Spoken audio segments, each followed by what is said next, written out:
Hey everyone, today I'm going to show you how to run OBS with Game Mode enabled on Windows. This combination can help improve your streaming or recording performance by optimizing your system resources. So let's get started with this quick tutorial.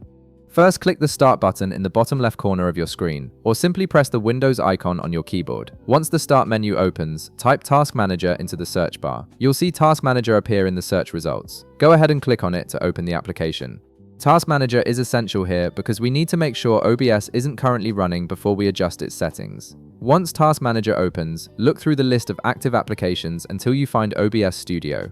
When you locate it, right-click on OBS Studio and from the context menu that appears, select End Task. This will completely close OBS and ensure no background processes are interfering with the changes we're about to make. Now, navigate to your desktop and locate the OBS application icon. Right-click on the OBS icon and from the menu that pops up, select Properties. This will open a window where you can modify how OBS launches and operates on your system. In the Properties window, click on the Compatibility tab at the top. This tab contains various options that control how the program runs on your Windows system. Here, you'll see an option that says Run this program as administrator. Check the box beside it to enable this setting. Running OBS as an administrator gives it higher system privileges, which can help prevent conflicts with Game Mode and improve overall performance. After checking the box, click Apply to save your changes, then click OK to close the Properties window. Next, we need to enable Game Mode in Windows.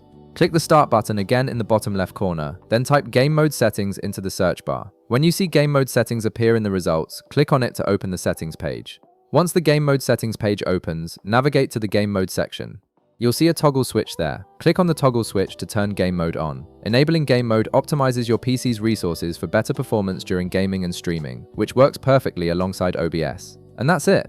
You've now configured OBS to run with administrator privileges and enabled Game Mode, creating an optimized setup for your streaming or recording needs. If this video helped you out, be sure to leave a like, subscribe, and I'll see you in the next one.